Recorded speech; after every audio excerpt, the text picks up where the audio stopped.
Learning objectives.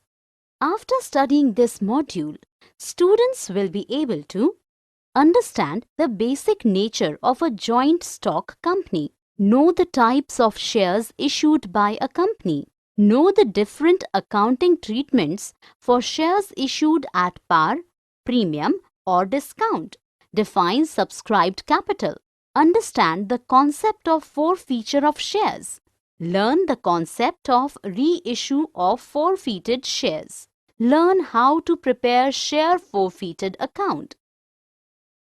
Features of a company. 1. What is a company?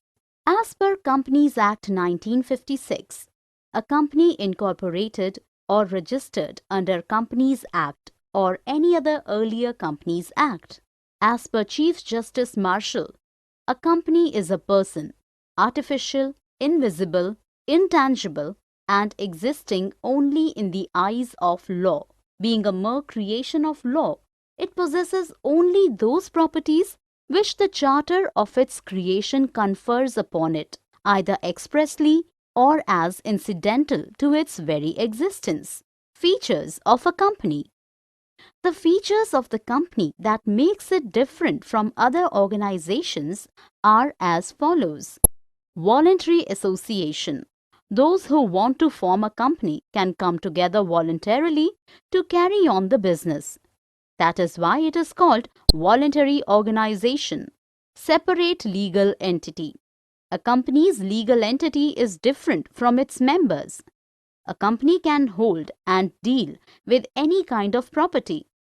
A company can do contracts and even open a bank account in its own name. It can sue others and can be sued by others. Limited liability. The members of the company is liable for the unpaid amount of the shares held by them.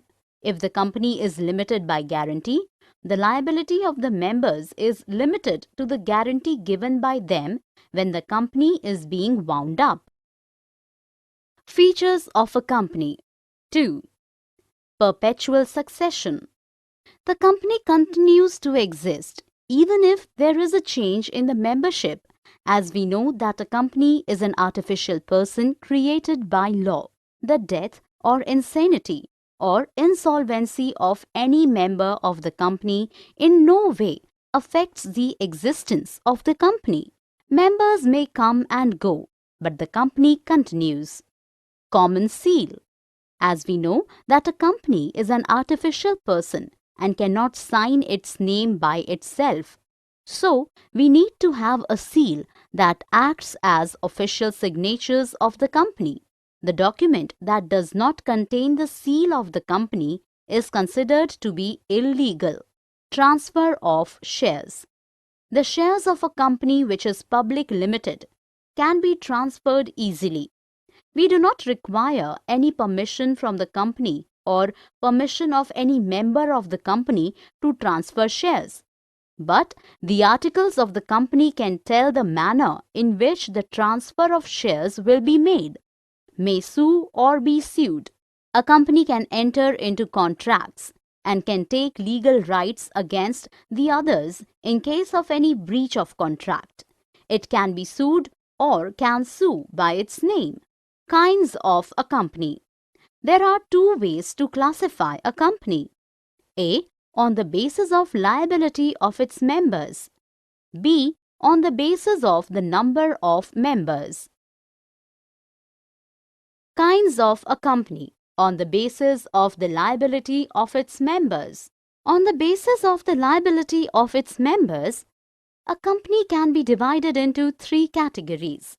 Companies limited by shares, companies limited by guarantee, and unlimited companies.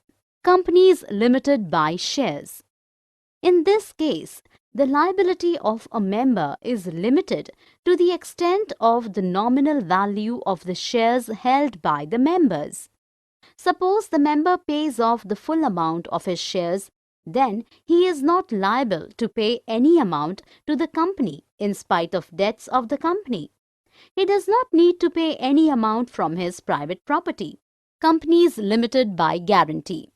In this case, The liability of its members is limited to the amount they decide to at the time of winding up of the company. Thus, the liability of the members will be only in the event of its winding up. Unlimited companies.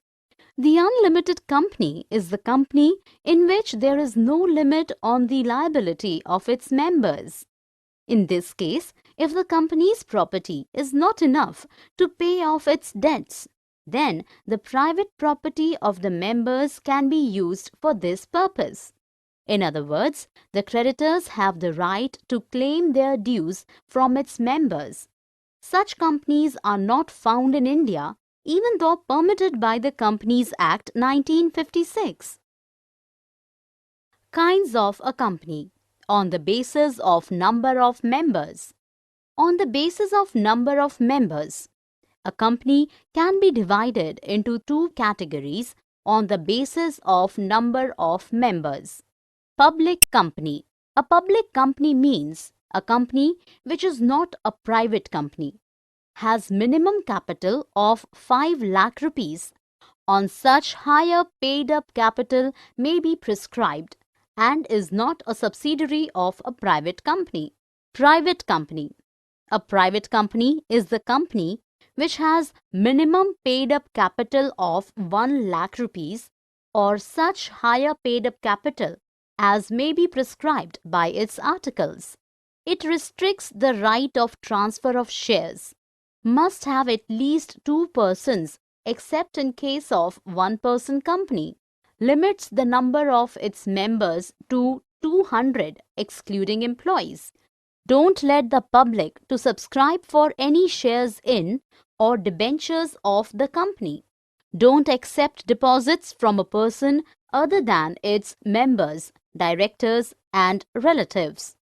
One-person company. Under Section 262 of the Companies Act, an OPC is a company which has only person as its member. Rule 3 of the Companies Incorporation Rules 2014 provides that a.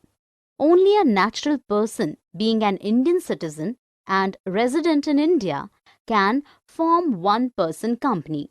B. It cannot carry out non-banking financial investment activities. C. Its paid-up share capital is not more than 50 lakh rupees.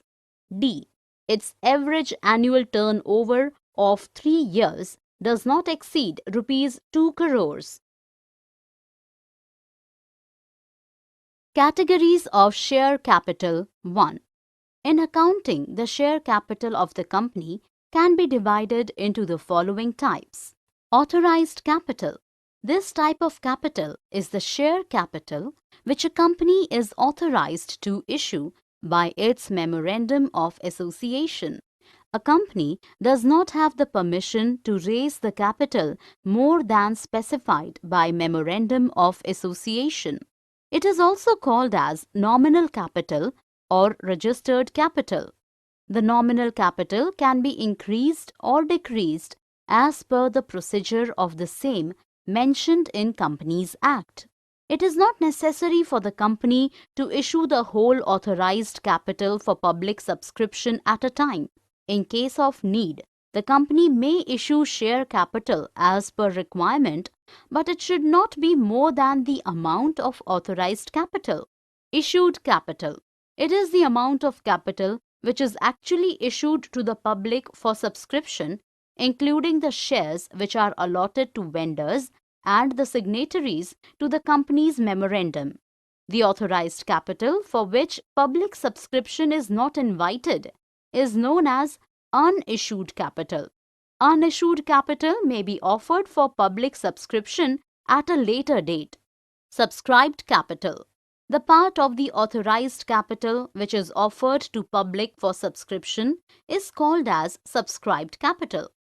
When the shares that are offered for public subscription are subscribed fully by the public, the issued capital and subscribed capital would be the same. In case the subscribed capital is higher, then it will not reflect in the books of accounts. Categories of share capital 2. Called up capital. The part of the subscribed capital which has been called up on the shares is called called up capital. It is company's wish to call upon the entire amount or part of the face value of the shares. For example, if the face value of a share allotted is 15 rupees and the company called up only 10 rupees per share, then the called up capital would be 10 rupees per share and extra 5 rupees can be asked from the shareholders as and when it requires. Paid up capital. The portion of the called up capital that a company actually receives from the shareholders is known as paid up capital. If any of the shareholders have not paid amount on calls, such an amount may be called as calls in arrears. Therefore, paid up capital is equal to the called up capital minus call in arrears. Uncalled capital. The portion of the subscribed capital which yet is to be called up is called as unsubscribed capital. It can be collected by the company as and when required. Reserve capital. A company at times reserves some amount of its uncalled capital to be called at the time of winding up of the company, which is known as reserve or reserve capital. It is available only for the creditors on winding up of the company.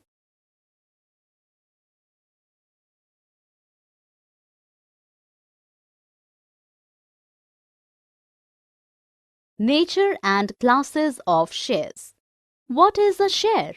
Share can be defined as a unit in which the total share capital of a company is divided.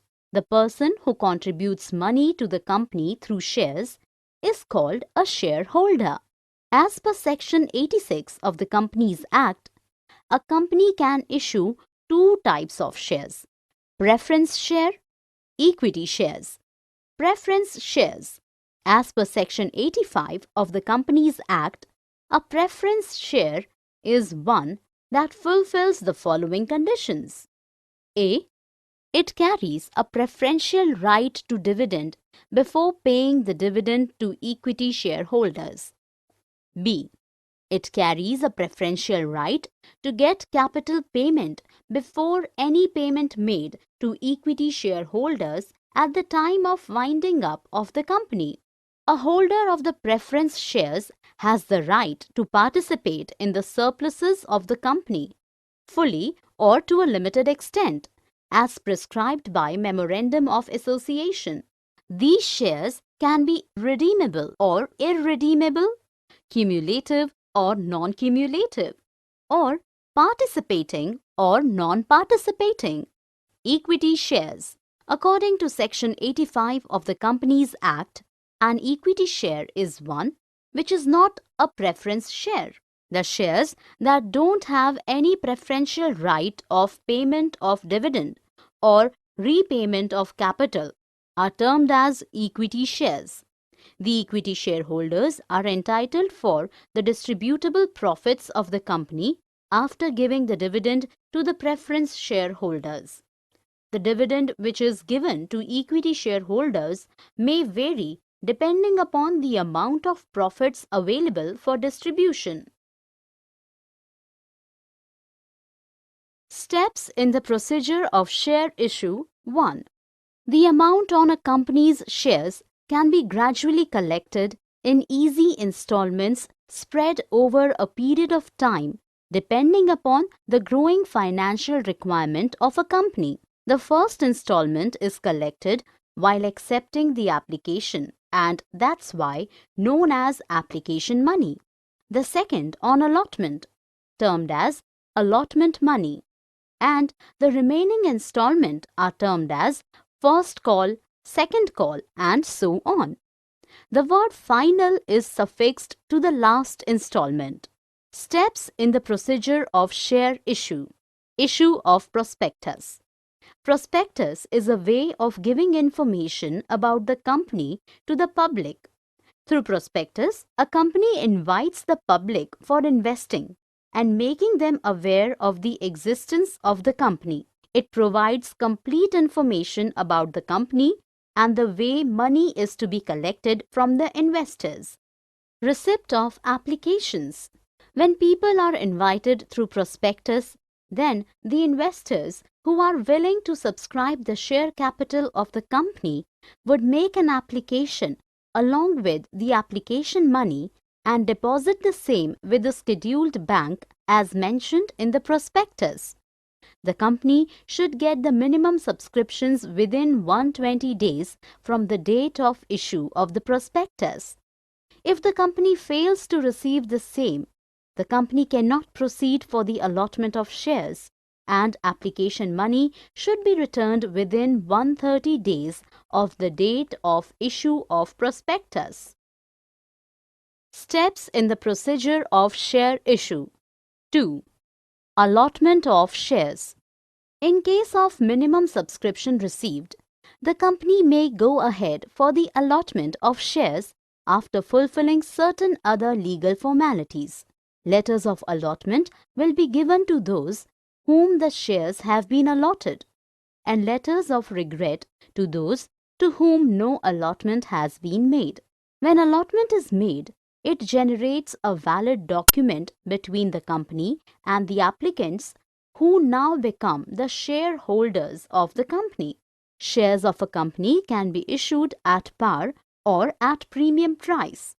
When the issue price of share is exactly equal to their nominal value according to the terms and conditions of issue, then shares will be issued at par.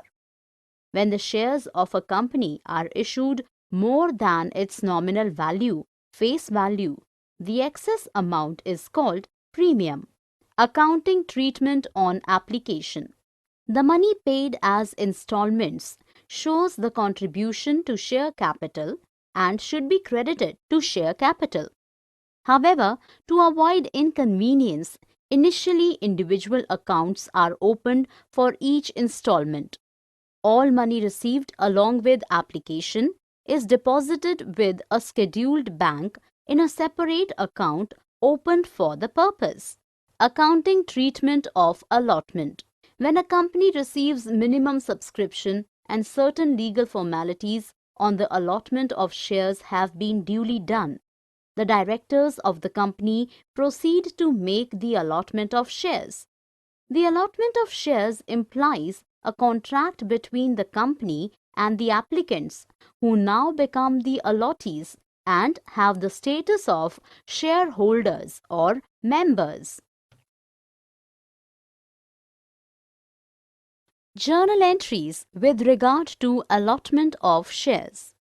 Journal entries for allotment of shares. 1. For transfer of application money. 2.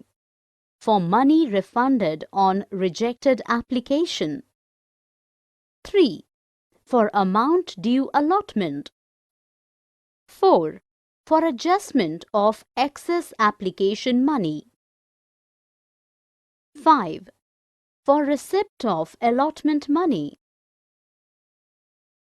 Sometimes a combined account for share application and share allotment, called share application and allotment account, is opened in the books of a company.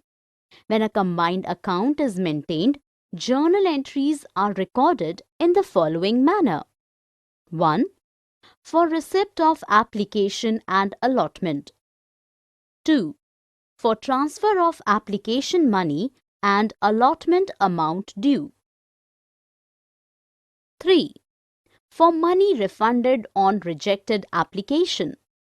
4. On receipt of allotment account.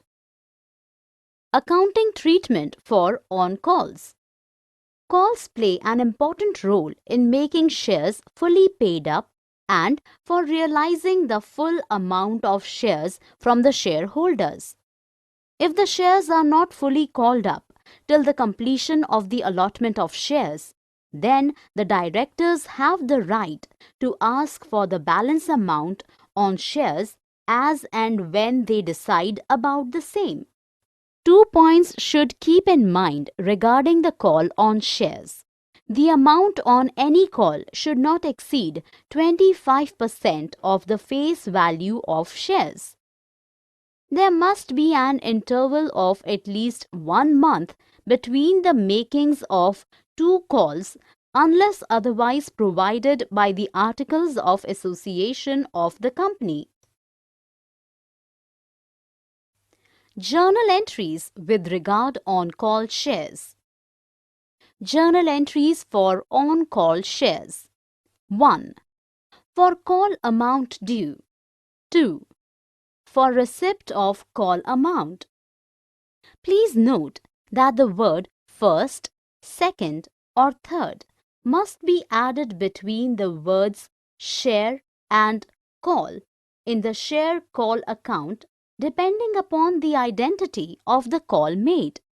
Suppose in case of first call, it should be written as share first call account, etc. Another point to be noted is that the words the and final will also be added to the last call. Say, if third call is the last call, it will be termed as third and final call. Call in arrears. When any shareholder is not able to make the payments due on allotment or any of the calls, then that amount will be treated as call in arrears or unpaid calls. If a company maintains accounts for call in arrears account, then the following entries would be made. The Articles of Association of a company may give the rights to the directors to charge interest at a stipulated rate on calls in arrears. If the articles does not say anything in this regard, then interest not exceeding 10% per annum shall have to be paid on all unpaid amounts on shares for the period intervening between the day fixed for payment and the time of actual payment made. When the shareholder makes the payment of calls in arrears together with interest, the entry will be as follows.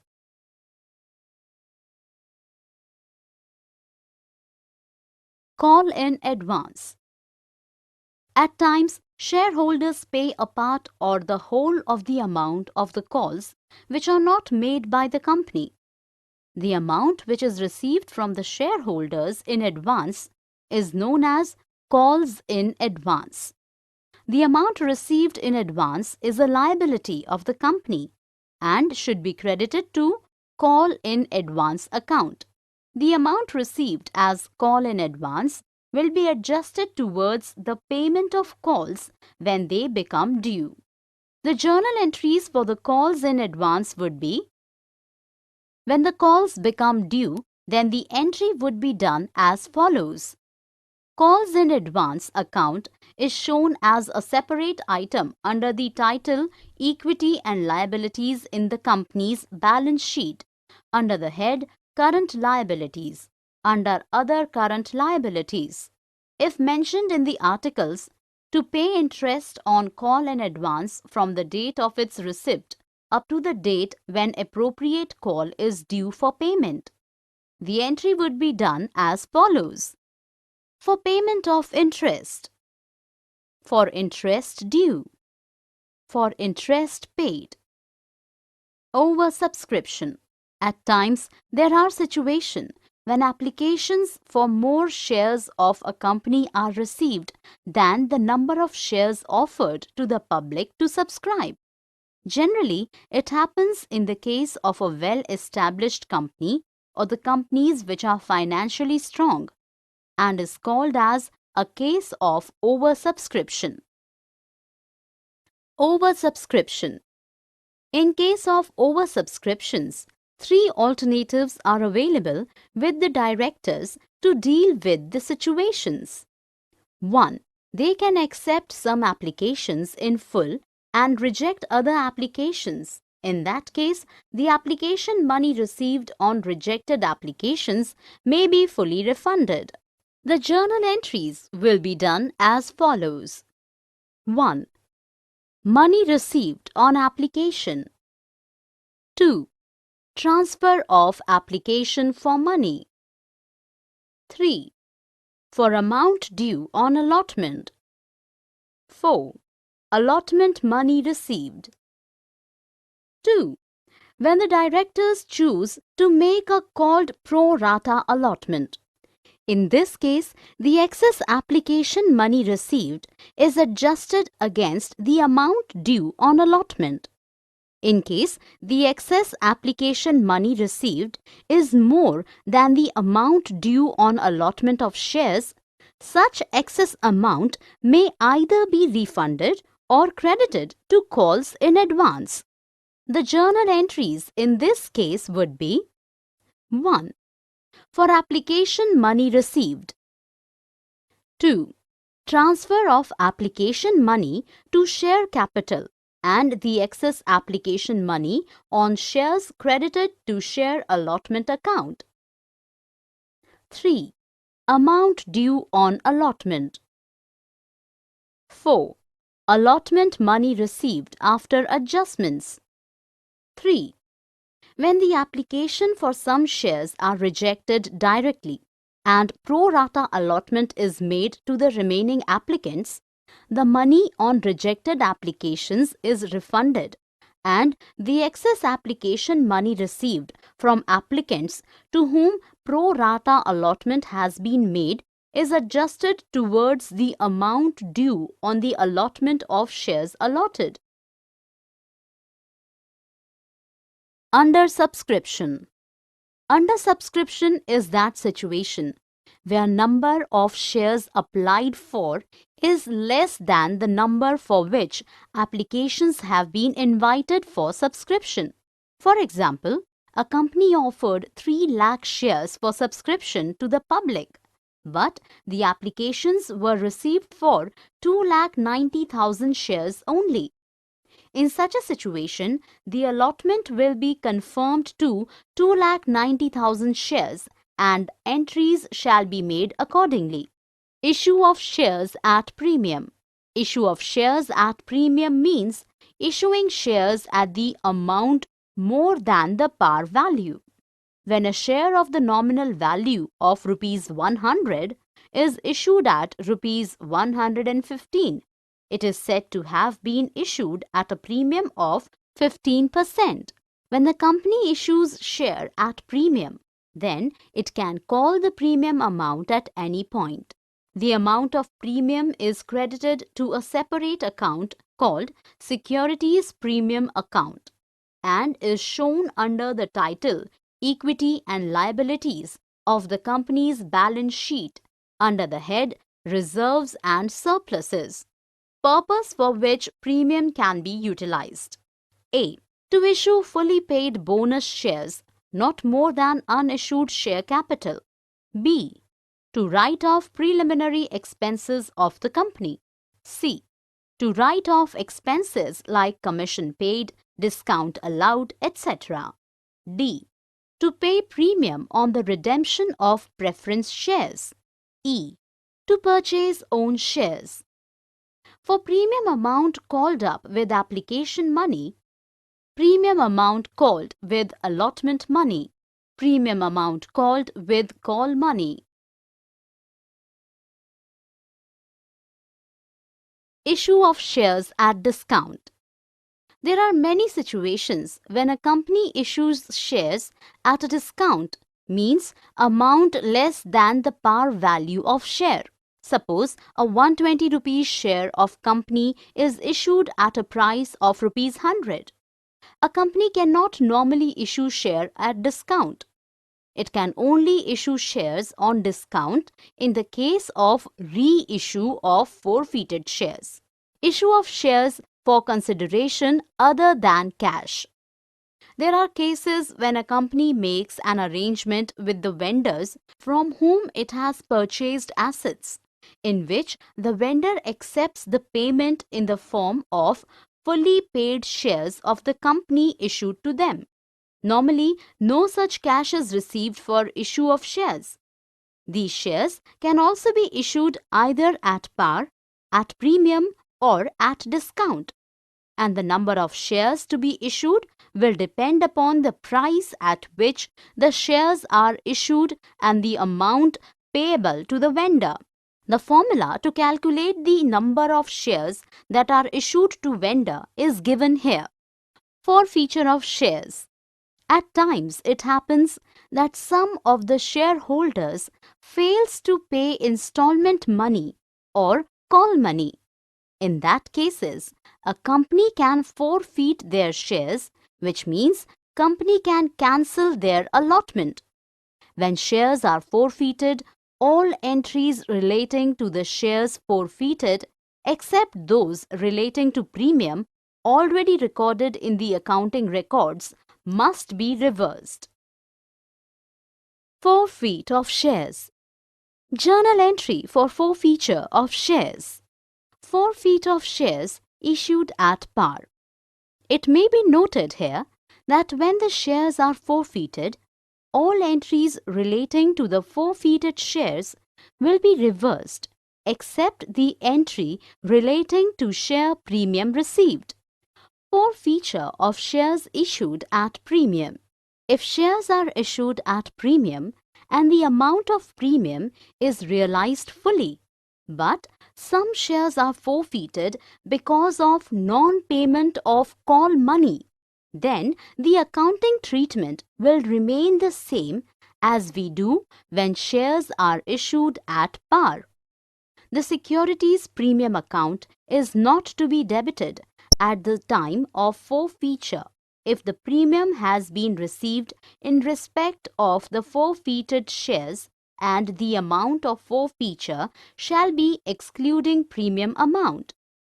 If the premium amount is not received for forfeited shares, then the securities premium reserve account will also be debited with the amount of premium not received along with the share capital account at the time to forfeiture. The journal entries would be done as follows. Reissue of forfeited shares. Forfeited shares may be reissued as fully paid at a par, premium and discount. But it may be noted that the amount of discount cannot allowed more than the amount received at the time of issue of shares, and the discount allowed on reissue of forfeited shares should be debited to the forfeited share account. The balance, if any, left in the share forfeited account relating to reissued shares should be treated as capital profit and transferred to capital reserve account. The journal entry would be Summary. Let us summarize what we have learned in this module. A company is a person, artificial, invisible, intangible, and existing only in the eyes of law. Being a mere creation of law, it possesses only those properties which the charter of its creation confers upon it, either expressly or as incidental to its very existence. The members of the company are liable for the unpaid amount of the shares held by them. The death or insanity or insolvency of any member of the company in no way affects the existence of the company. A company can enter into contracts and can take legal rights against the others in case of any breach of contract. The unlimited company is the company in which there is no limit on the liability of its members. On the basis of the number of members, company can be divided into a public company and private company. Under Section 262 of the Companies Act, an OPC is a company which has the only person as its member. Issued capital is the amount of capital which is actually issued to the public for subscription, including the shares which are allotted to vendors and the signatories to the company's memorandum. The part of the authorized capital which is offered to the public for subscription is called as subscribed capital. The part of the subscribed capital which has been called upon the shares is called as Called up capital. A prospectus is a way of giving information about the company to the public. When the issue price of a share is exactly equal to their nominal value according to the terms and conditions of an issue, then shares will be issued at par. When the shares of a company are issued more than its nominal value, face value, the excess amount is called premium. When any shareholder is not able to make the payments due on allotment or any of the calls, then that amount will be treated as call in arrears or unpaid calls.